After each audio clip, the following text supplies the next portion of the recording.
Alam mo bang, minsan hindi mo kailangang maghabol para ma-miss ka ng babae. Kasi minsan, ang pinakamalakas na presensya ng lalaki ay yung marunong mawala. May kasabihan nga, ang lalaking hindi agad nagpaparamdam, siya yung madalas hindi malimutan. Bakit Tat? Kasi sa panahon ngayon ng instant reply, instant story, instant kilig, ang tunay na kakaiba ay yung lalaking hindi nagmamadali. Hindi siya yung todo effort araw-araw. Hindi siya yung laging good morning at kumain ka na ba? Siya yung lalaking kalmado, tahimik, pero ramdam mo kahit wala siya. Yan ang uri ng lalaki na hinahanap-hanap ng babae, kahit hindi niya aminin. Yan ang misteryosong presensya na nakakapagpaikot ng emosyon ng babae, kahit hindi ka gumagawa ng kahit ano. Kaya kung gusto mong mamiss ka ng babae, hindi mo kailangang maging OA sa effort. Kailangan mo lang maging rare. Pero ito ang totoo, karamihan sa mga lalaki masyadong eager. Pag gusto nila ang babae, halos ibuhos na lahat. Lahat ng oras, lahat ng energy, lahat ng pansin. Tapos kapag hindi pinansin pabalik, doon na nagsisimula ang tanong na, bakit parang siya pa yung may upper hand? Ganito kasi yan pre. Ang babae, by nature, ay may curious. Mahilig siya sa mystery. At alam mo kung ano ang pinakamalaking turn-off sa kanya. Yung lalaki na madaling basahin. Yung tipong alam na niya agad kung anong susunod mong message. Alam na niya kung anong oras ka magchat-chat. Alam na niya na magpaparamdam ka. Kahit di mo pa ginagawa. At sa sandaling mawala ang mystery, nawawala rin ang excitement. Parang pelikulang alam mo na ang ending. Nakakatamad ng panoorin. Ito ang nangyayari sa karamihan ng lalaki ngayon. Sobrang habol, sobrang effort, sobrang predictable, at sa sobrang habol mo, nagiging komportable siya hanggang sa dumating sa punto na iniisip niyang, okay. Kahit anong gawin ko, babalik din naman siya. At doon nagsisimula ang emotional imbalance. Siya kampante, ikaw laging naghihintay. Siya chill, ikaw overthinking. Ang masakit pa, kapag dumating sa point na ikaw na lang ang lumalaban sa connection niyong dalawa. Ang tanong, bakit ganun? Bakit parang kapag mas pinapansin mo, mas lumalayo siya? Kasi pre, ang attention mo ay parang hangin. Habang steady lang siya, presko at nakaka-relax. Pero kapag sobrang lakas ng hangin, nakakairita, nakakagulo, at gusto mong magtago, ganun din sa relasyon o connection. Kapag masyado kang all over the place, kapag araw-araw kang nandyan, kapag lagi kang naghahanap ng pansin, parang hangin na sumasakal, hindi nakaka-relax. Gusto ng babae ng presensya pero gusto rin niya ng space. Gusto niyang mamiss ka. Pero paano kanya mamimiss kung lagi ka namang available? Hindi mamimiss ng babae ang lalaking laging nandyan. Mamimiss niya yung lalaking may sariling mundo. Yung tipong, may passion siya, may routine siya, may disiplina siya, may mga bagay siyang ginagawa na hindi umiikot sa babae. At eto ang matindi. Kapag naramdaman ng babae na kaya mong maging masaya kahit wala siya, doon siya magsisimulang ma-curious. Doon niya mararamdaman ang emotional gap na gusto niyang punan. Tandaan mo to, kapag hindi mo hinahabol ang babae, hinahabol ng isip niya kung nasaan ka. Kasi lahat ng tao naturally gusto ng validation. At kapag hindi mo ibinibigay sa kanya agad-agad, doon siya magsisimulang magtanong, bakit parang hindi siya affected? May iba ba siya? Bakit parang nagbago siya? At sa bawat tanong na yan, lalo kang lumalalim sa isip niya. Isipin mo ato, may dalawang lalaki na parehong gusto ng isang babae. Si Mark, laging online, laging nagchat-chat, laging present. Good morning, kaya kumain ka na? Ingat ka lagi. Everyday routine. Hanggang sa naging background noise na lang siya sa buhay ng babae. Si Alex naman chill. Hindi masyadong nagre-reply agad. Pero kapag nagsalita, may lalim. Hindi siya laging nagpo-post, pero kapag nag-post, may dating. Hindi siya nagpaparamdam araw-araw, pero kapag nagpakita, ramdam. Guess what? Sino ang mamimiss ng babae? Hindi si Mark, kundi si Alex. Kasi ang emotion ng babae ay naka-attach sa unpredictability. Kapag predictable ka, nawawala ang thrill. Kapag marunong kang mag-withdraw ng presence mo paminsan-minsan, nagiging misteryoso ka. At sa mundo ngayon ng social media validation, ang lalaking hindi nagmamadaling magparamdam. Siya yung nagiging rare commodity. Kasi sa panahon ng notifications, ang tunay na nakaka-addict ay ang katahimikan mo. Ngayon, paano mo ito gagawin practically? Una, pull back ng may purpose. Hindi mo kailangan mag-no contact para lang magpanggap. Ang kailangan mo ay presence with purpose. Kung magpaparamdam ka, make it meaningful. Hindi araw-araw pero kapag ginawa mo, may laman. Halimbawa, instead of chatting random hi, Mag-comment ka sa story niya with humor or insight. Hindi basta cute mo, kundi grabe yung lighting parang sa K-drama. Light, confident, may substance. Pangalawa, invest sa sarili mo. Habang siya ay busy sa mga bagay na gusto niya, ikaw din dapat may sariling mundo. Workout goals, barkada hobbies. Kasi habang nagle-level up ka, nagkakaroon ng aura na hindi mo kailangan sabihin, ramdam. Kapag nakikita ng babae na kaya mong maging masaya mag-isa, nagkakaroon siya ng emotional imbalance. Kasi ang utak niya ay sanay na kapag gusto siya ng lalaki, lagi siyang hinahabol. Pero ikaw ang iba. Hindi mo siya hinahabol, pero hindi mo rin siya tinataboy. You're just there, focused, grounded, at may direction. Pangatlo, let silence do the work. Hindi mo kailangang magpaliwanag lagi. Hindi mo kailangang mag-update every minute. Minsan, yung hindi mo sinasabi, mas malakas kaysa sa lahat ng mensaheng nasabi mo na. Tandaan mo to, ang katahimikan ng lalaki ay isang wika. At kapag marunong ka magsalita gamit yan, maririnig ka niya kahit hindi ka nagsasalita. Pangapat, iparamdam mong may value ang access sa'yo. Kung lagi kang available, nawawala ang halaga mo. Kaya minsan, kailangan mo rin mag-disappear para ma-realize niyang may nawawala. Hindi ito pa hard to get into ng self-respect. Ipakita mong kaya mong pumili kung sino ang bibigyan mo ng oras. At kapag naramdaman niyang hindi basta-basta makuha ang oras mo, dun ka niya gugustuhin. Isipin mo ato, ang lalaki ay parang kape. Kapag araw-araw mo siyang iniinom, nawawala ang thrill. Pero kapag minsan mo lang natitikman, hinahanap-hanap mo yung lasa. Ganon din sa emosyon ng babae. Kapag sobrang exposed ka, nagiging ordinary ka. Pero kapag marunong kang magpahinga, nagiging kakaiba ang presence mo. Hindi mo kailangang magpanggap, hindi mo kailangang maglaro. Ang kailangan mo lang, maging totoo pero hindi desperate. Minsan kasi, ang mga lalaki gustong maramdaman agad ang resulta. Gusto nila pag nag-pullback sila mamimiss agad siya kinabukasan. Pero hindi ganun gumagana ang psychology ng attraction. Ang babae ay emotional pattern seeker. Kailangan niyang mapansin yung change of rhythm. Kapag dati laging nandyan ka, tapos ngayon, biglang nag-iba ka, magugulat siya, mapapaisip siya. At yung curiosity na yan, yun mismo ang unang hakbang para mamiss ka niya. Isang gabi nag-message si Mia kay Carlo. Hoy, anong ginagawa mo? Bakit parang tahimik ka na? Si Carlo dati, siya yung unang nag-a-approach. Pero ngayon chill lang. Busy siya sa gym, sa goals niya, sa sarili niyang growth. At doon nagsimula yung shift. Biglang si Mia na ang nagtatanong. Siya na ang gustong kumonek. At sa isip ni Carlo, alam niya. Hindi dahil sa ghosting, kundi dahil marunong siyang magbigay ng space. Ang tahimik niyang enerhiya, naging magnet. Kasi minsan, hindi mo kailangang habulin ang babae para maramdaman niya ang halaga mo. Kailangan mo lang maging consistent sa disiplina mo. At habang inaayos mo ang sarili mo, unti-unti niyang mararamdaman yung pagkawala mo. At dun siya magsisimulang mamiss ka. Kaya kung gusto mong mamiss ka ng babae, hindi mo kailangang magpanggap na cold. Hindi mo kailangang maglaro ng mind games. Ang kailangan mo lang gawin ay bumalik sa sarili mo.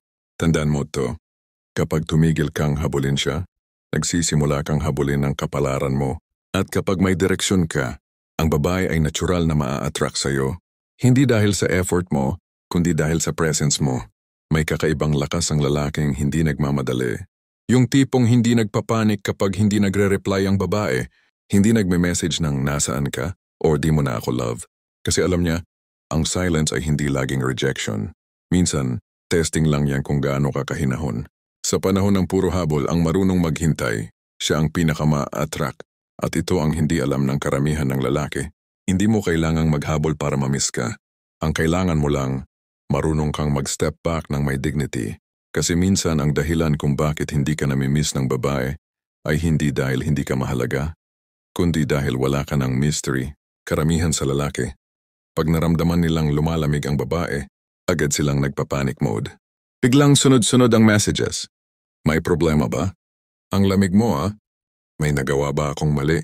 At habang iniisip mong ginagawa mo ito para maalagaan ang connection, ang totoo, lalo mo lang pinapatunayan na dependent ka sa kanya emotionally. Ito ang hindi mo napapansin. Kapag masyado kang attached, nagiging predictable ka. At sa mundo ng attraction, ang predictable ay boring. Sa simula, gusto ng babae yung sweet, pero pag paulit-ulit nawawala na ang thrill. Kasi hindi na siya nag-e-expect. Alam na niya ang pattern mo. And yung dating nakakakilig nagiging nakakasawa, Isipin mo parang pelikula. Kapag paulit-ulit ang eksena kahit gaano kaganda ang artista, nawawala ang excitement. Ganito rin sa dynamics niyong dalawa. Kapag masyado kang available, nawawala ang spark. Kasi ang spark, pre, ay nabubuo sa tension. At hindi mo magagawa ang tension kung laging ikaw ang nauuna. Ngayon isipin mo to, ilang beses ka nang tinake for granted kasi lagi kang nandyan. Yung tipong kapag siya yung may kailangan, andun ka. Pero kapag ikaw na yung nangangailangan ng kausap, busy siya. At kahit masakit, patuloy mo pa rin siyang hinihintay kasi umaasa kang babalik siya. Pero eto ang katotohanan, bro. Habang hinahabol mo siya, hindi kanya nakikitang lalaki, nakikita kanyang option. Kasi sa utak ng babae, kapag lagi kang present, wala siyang urge na mag-effort para sa'yo. Kasi alam niyang kahit anong gawin niya, andyan ka pa rin. Ganito yan. Kapag ang isang bagay ay madaling makuha, hindi ito nakaka-excite. Subukan mong ihalin tulad sa pagkain. Kapag araw-araw kang pinapakain ng paborito mong ulam, sa una masarap. Pero pag tumagal, nagsasawa ka. Kaya ang sikreto, dapat maramdaman ng babae na may posibilidad kang mawala. Hindi dahil nagpapa-hard to get ka, kundi dahil meron kang sariling buhay na hindi siya ang sentro. Sa panahon ngayon ng instant everything, ang distance ay hindi palaging bad thing. Minsan, yan pa nga ang pinaka-epektibong paraan para mamiss ka niya. Bakit, Tat? Kasi sa mundo ng likes, hearts at scene zones, ang taong hindi agad nagre-reply, nagiging tanong sa isip niya, bakit hindi pa siya nagre-reply? May iba ba siyang kausap? Bakit parang nagbago siya? And yung simpleng tanong na yan, pre, nagiging loop sa isip ng babae. Hanggang sa bago siya matulog, ikaw pa rin ang naiisip niya. Ito ang psychology ng curiosity loop. Kapag may bagay na hindi pa nasasagot, hindi mapakali ang isip ng babae. At habang hindi mo siya hinahabol, mas lumalalim yung tanong sa isip niya. Bakit hindi niya ako hinahabol tulad ng dati? Isang gabi si Julia nag-post sa story. Selfie, may caption na late night thoughts. Si Marco dati siguradong mag-react agad. Heart emoji, fire emoji, minsan ganda mo ah. Pero ngayon wala. Tahimik si Marco. Hindi siya nag-react. Hindi siya nag-message. Wala siyang ginawa. At guess what? Kinabukasan si Julia mismo nag-message. Uy, napansin ko tahimik ka, busy? Doon mo marirealize. Hindi dahil gusto kanyang kausapin lang. Gusto niyang mabalik yung attention na dati niyang nakukuha. At yung ganong scenario, bro, yun ang moment na nagsisimula kang mamiss ng babae. Kasi hindi ka naghabol pero naramdaman niyang may void. Kung gusto mong mamiss ka ng babae nang hindi naghahabol, eto ang 4 na psychological switches na dapat mong i-activate. Kapag lagi kang nagbibigay ng attention, nawawala ang thrill.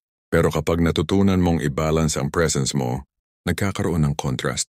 Halimbawa, kung dati araw-araw kang nagme-message, ngayon, gawin mong every other day. Kung dati ikaw laging nag-i-initiate, ngayon, minsan hayaan mong siya ang maunang magparamdam. Kapag maramdaman niyang may kulang, doon siya magsisimulang mag-seek ng connection mo. At yan ang essence ng emotional contrast. Kapag nasanay siya sa init, mararamdaman niya ang lamig. 2. Lahat ng tao gusto ng rare things. Kapag alam niyang madali kang makuha, wala kang thrill. Pero kapag maramdaman niyang mahirap makuha ang oras mo, nagkakaroon ka ng value. Hindi ito tungkol sa pagyayabang. Ito ay tungkol sa self-prioritization. Kapag busy ka sa goals mo, kapag may routine ka, kapag nakikita niyang productive ka, ang isip niya, hindi siya kagaya ng iba. At yan ang gustong-gusto ng babae. Yung lalaking hindi umiikot ang mundo sa kanya, yung may sariling direksyon. 3. Alam mo ba kung bakit nakakapanibago kapag bigla kang nanahimik? Kasi dati, pinubuhos mo lahat ng energy mo sa kanya. Ngayon, bigla mo itong binawi. Ang mga babae sanay sa energy mo. Kapag bigla mo itong tinanggal, magkakaroon ng emotional withdrawal. Parang caffeine withdrawal. Kasi nasanay na siya sa presence mo. Kaya ang ginagawa ng utak niya, hinahanap ka. Hindi dahil gusto ka agad, kundi dahil gusto niyang mabalik yung energy na nawala. At habang pinaparamdam mong hindi mo siya kailangan para maging okay, mas lalo siyang naiintriga sa'yo. 4. Tahimik na lalaki boring. Tahimik na lalaki, misteryosong lalaki. Kasi karamihan ng lalaki puro salita. Puro I miss you. Bakit di ka nagre-reply? Ano bang problema? Samantalang ang lalaki na marunong manahimik, siya yung nagiging puzzle na gusto niyang buuin. Bakit tahimik siya ngayon? May iba ba siyang iniisip? Bakit parang ang composed niya? At habang naglalaro yung tanong sa isip niya, doon ka nagiging emotionally magnetic. Minsan ang katahimikan mo ay hindi kawalan, kundi paalala kung gaano kakahalaga noon. Kasi hindi mo naman kailangan sumigaw para mapansin. Minsan, sapat na yung hindi mo na ginagawa dati. Yung simpleng good morning na wala na, yun mismo ang magiging dahilan para mamiss ka niya. At kapag dumating yung araw na marirealize niyang mas masaya ka kahit wala siya, doon siya matatakot. Hindi dahil galit ka, kundi dahil hindi ka na umaasa. Ang babae ay parang algorithm ng social media. Kapag sobra kang active, hindi ka na pinag-iisipan. Pero kapag bigla kang tumigil mag-post, mapapaisip siya kung nasaan ka. At kapag nag-post ka ulit, boom, instant attention. Ganon din sa emosyon. Ang detachment mo ay hindi kawalan. Ito ay strategic silence. Si Paolo at si Liza dati halos araw-araw nag-uusap. Lahat ng story react agad. Lahat ng post comment agad. Hanggang sa dumating sa point na si Liza, hindi na nagre-reply agad. Si Paolo, imbes na maghabol, nag-iba ng ritmo. Nag-focus siya sa business niya. Nag-gym. Nagkaroon ng bagong barkada. At habang abala siya sa buhay niya, si Liza biglang nag-message. Namimiss ko yung kausap ko dati. Hindi dahil gusto siyang balikan agad, kundi dahil naramdaman niya ang kawalan ni Paolo. Ganun ka rin dapat, bro. Hindi mo kailangang magpanggap na cold. Ang kailangan mo lang maging abala sa pag-level up. Sa Stoicism, may tinatawag na control dichotomy. Ibig sabihin may mga bagay na kaya mong kontrolin at may mga bagay na hindi mo kaya. Hindi mo makokontrol kung mamimiss ka niya, pero makokontrol mo kung paano mo pinapahalagahan ang sarili mo. Kaya imbes na habulin mo siya, habulin mo yung version ng sarili mong kayang tumindig kahit sino pa ang mawala. Kasi tandaan mo to, ang pinakamalakas na energy ay yung hindi mo kailangang patunayan. Kapag marunong kang manahimik at magtiwala sa sarili mong worth, yung energy mo nagiging magnet. Hindi dahil sa effort mo, kundi dahil sa aura mo. Pag nag-stop siya mag-reply, huwag kang maghabol. Ibalik mo yung oras mo sa sarili mo. Magbasa, magtrabaho, mag-gym. Anything na nagbibigay value sa'yo. Ang silence mo dapat may purpose. Pag nagparamdam siya ulit, huwag mo agad sagutin. Hindi dahil gusto mong paasa, kundi dahil ayaw mong bumalik sa luma mong pattern. Sagutin mo siya. Pero sa tamang timing, calm, confident, at may depth. Pag nagtanong siya ng, namimiss mo ba ako? Huwag mong sagutin ng oo agad. Sagutin mo ng, busy ako sa mga bagay na dati kong pinapabayaan. Ramdam niya yan. Kasi hindi mo siya sinisi pero ipinaramdam mong nagbago ka. Pag nagkita kayo ulit, huwag kang awkward. Panatilihin mo yung composure mo. Ipakita mong ikaw yung lalaking marunong mawala, pero marunong ding bumalik ng mas matatag. Kapag tinigilan mong habulin ang maling tao, nagsisimula mong maramdaman ang tamang kapayapaan. Ang hindi naghahabol, siya yung hinahabol ng tadhana. Hindi mo kailangang sumigaw para mapansin. Minsan, yung katahimikan mo ang pinakamalakas na boses. Sabi nila, ang tao raw na para sa'yo babalik. Pero minsan, hindi mo kailangang hintayin siyang bumalik. Kasi may mga lalaking, kahit nawala na, hindi pa rin nakakalimutan. Bakit? Kasi may mga presensyang hindi kayang palitan ng bagong tao. May mga karismang hindi nakikita sa effort, kundi ramdam sa energy. At kung matutunan mong gawin yon, ang babae hindi mo kailangang habulin. Siya mismo ang hahabol sa ideya ng ikaw. Pero karamihan ng lalaki pag iniwan, agad silang bumabalik sa pattern of chasing. Laging may gusto patunayan. Laging gustong ipakita na siya pa rin ang best option. Pero ito ang totoo, bro. Kapag pinipilit mong ipaalala ang halaga mo, lalo ka lang nagmumukhang nangangailangan. At kapag nakikita ng babae na dependent ka sa atensyon niya, nawawala yung respeto. Ito ang hindi alam ng marami. Ang respeto ng babae, hindi mo nakukuha sa pagiging sobrang available. Nakukuha mo ito sa pagiging kalmado sa pagkawala. Ang tunay na presensya ng lalaki ay ramdam kahit tahimik. Ang tunay na impact ay hindi laging nakikita, pero hindi rin nakakalimutan. Ang problema, masyado kang nakafocus sa kung paano siya babalik, imbis na kung paano ka magiging lalaking hindi kayang kalimutan. Isipin mo ato, pagkatapos niyong magka-Cold War, ikaw yung unang nag-message. Tapos, wala siyang reply. Ang sakit, di ba? Naiinis ka, nalulungkot, tapos naguguluhan. Kasi sa isip mo, wala naman akong ginawang mali Pero deep down, ang gusto mo lang talaga ay mapansin ulit. Ang gusto mo lang maging relevant ulit sa mundo niya. At sa sobrang gusto mong bumalik sa dati, nakakalimutan mong yung misteryong dating kinahuhumalingan niya sa'yo. Unti-unti mo nang binubura. Ganito kasi yan. Ang attraction ng babae ay hindi linear. Hindi ibig sabihin na pag binigyan mo ng effort araw-araw, lalalim agad ang feelings niya. Minsan mas lalo siyang lumalayo. Kasi habang pinipilit mong mag-connect, Nararamdaman niyang ikaw ang mas nangangailangan at alam mo kung ano ang hindi gusto ng babae. Yung lalaking nawawala ang sarili pag may gusto siya. Sa utak ng babae ang attachment ay nabubuo sa imbalance. Hindi dahil masama siya, kundi dahil ganun talaga ang emosyon ng tao. Kapag hindi mo alam kung saan ka tatayo, mas nagiging curious ka. Kaya kapag marunong kang magbigay ng space at mag-withdraw ng marangal, nagkakaroon siya ng emotional craving. Ang tawag dito sa psychology ay intermittent reinforcement. Ibig sabihin, hindi mo binibigay lagi yung reward, attention, affection, message. Kaya natututo ang utak niya na maghintay at maghangad. Gusto niyang makuha ulit yung version mo na minsang binigay mo. Yung calm, confident, composed na lalaki. Kaya kahit hindi mo siya hinahabol ka ng isip niya. Si Anton at si Rhea. Magka-chat halos araw-araw dati. Si Anton laging sweet, pero nung napansin niyang parang lumalayo si Rhea, hindi na siya naghabol. Hindi siya nagalit, hindi rin siya nagyabang. Ang ginawa niya, tahimik lang. Nag-focus sa sarili. Nag-ayos ng katawan. Nagbago ng lifestyle. At sa mga post niya ramdam mong hindi siya bitter. Masaya lang. Hanggang isang araw, nag-message si Rhea. Uy, parang blooming ka ngayon ah. Simple, pero kung tutuusin, yun na yung sign na ikaw na ulit ang laman ng isip niya. Hindi dahil may ginawa kang drama, kundi dahil pinakita mong kaya mong mabuhay ng mas maganda kahit wala siya. Kung gusto mong mamiss ka ng babae habang busy siya sa bagong mundo niya, ito ang 4 na invisible habits na dapat mong gawin. 1. Ipakita ang transformation, hindi ang emosyon. Hindi mo kailangang ipakita kung gaano ka nasaktan. Ipakita mo kung gaano ka nagbago. Halimbawa, kung dati insecure ka, ngayon confident ka na. Kung dati puro memes ang post mo, ngayon puro mindset at growth. Kung dati laging may pahugot, ngayon tahimik lang pero may substance. Sa isip ng babae, ang lalaking nagbago ng hindi naging bitter, nakakamagnet yan. Kasi rare yung lalaking kayang mag-mature ng walang sumbat. Ang pinakamatinding revenge ay hindi paglimot, kundi pag-level up ng tahimik. 2. Huwag mong ibalik agad yung vibe mo nun. Hayaan mong siya ang mag-initiate. Kapag nag-message siya ng kamusta ka na, huwag kang magmadaling mag-open up. Sagutin mo ng simple pero confident. Ayos lang. Focus lang sa mga goals lately. Simple pero may bigat. Hindi needy, hindi defensive. At doon niya mararamdaman, ibang klaseng lalaki ka na. Kasi karamihan ng lalaki, pag binigyan ng second chance sa chat, agad nagpapakita ng old pattern. Pero ang wise na lalaki, pinaparamdam ang maturity niya.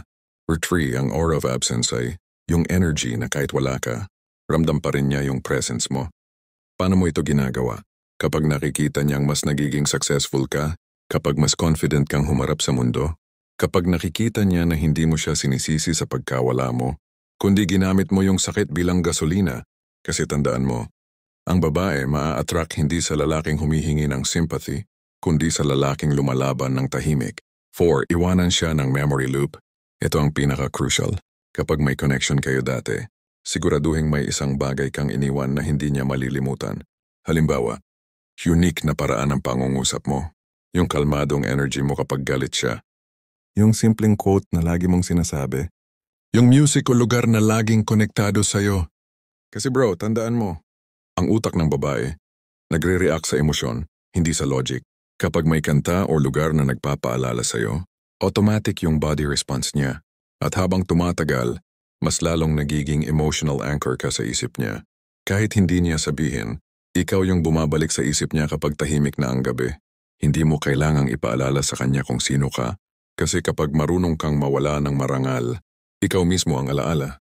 Ang problema kasi ng marami, gusto nilang makalimot agad. Pero minsan hindi mo kailangang kalimutan, kailangan mo lang maging mas maayos na bersyon ng taong minahal mo noon. Para kapag nakita ka niya ulit, hindi niya maiwasang isipin. Sayang ito pala yung version niya na hindi ko na nakasama. At iyan ang tunay na vindication. Hindi galing sa ego, kundi galing sa self-mastery. Ang babae ay parang app sa phone. Kapag lagi kang available, automatic ka lang na nasa background. Pero kapag nawala ka bigla, nagugulat siya. Ba't parang may kulang? And doon niya marirealize, yung presence mo pala hindi replaceable. Ganun ang gusto mong i-achieve. Hindi ka dapat lagi sa screen niya, pero dapat lagi kang nasa isip niya. Ang stoicism ay hindi pagiging malamig. Ito ay pagiging aware kung ano ang kaya mong kontrolin.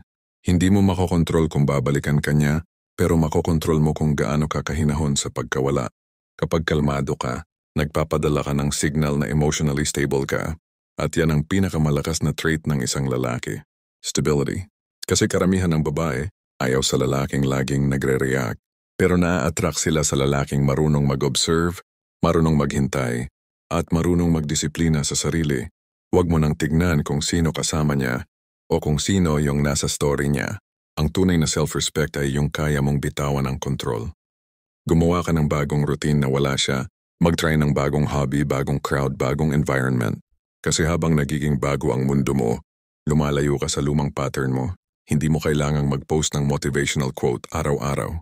Ang tahimik na progress mo ay mas malakas kaysa sa lahat ng status update. Kapag may urge kang patunayan na mas okay ka na, pigilan mo. Kasi yung urge na yan, ego pa rin yan. Ang tunay na okay na lalaki hindi kailangang ipakita, ramdam. Isang araw nagkita ulit sina Carlo at Mia sa isang cafe. Tahimik lang. Nagbatian. At sa sandaling nagtagpo ang mga mata nila, ramdam nilang pareho silang nagbago. Si Mia ngumiti. Ang iba mo na ngayon na. At si Carlo ngumiti lang din. Siguro kasi tinuruan ako ng pagkawala mo kung sino dapat ako. Hindi niya sinabi para magpa-impress. Sinabi niya kasi totoo. And sa moment na yun, kahit hindi sila nagbalikan, ramdam mong may closure na may respeto. At sa puso ni Mia, alam niyang hindi na niya makakalimutan si Carlo.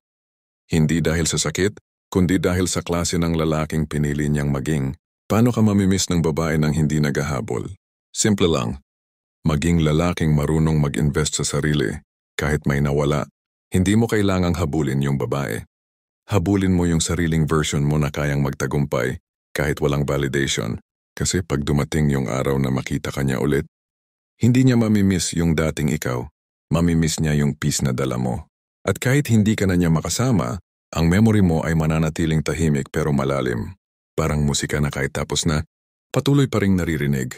Kapag natutunan mong maging kalmado sa pagkawala, ikaw na mismo ang nagiging kapayapaan ng iba. Ang hindi naghahabol siya yung hindi madaling kalimutan. Hindi lahat ng pagkawala ay talo. Minsan, yung paglayo mo ang nagiging dahilan para mapansin niyang may nawala. Kung may natutunan ka sa video na to, comment mo sa baba.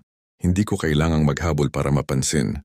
At kung gusto mong matutunan pa ang mga stoic moves at mindset hacks para maging kalmado pero magnetic na lalaki, subscribe ka ngayon, i-like mo tong video, at i-share mo to sa mga lalaking nakakalimutan na ang sarili habang nagmamahal.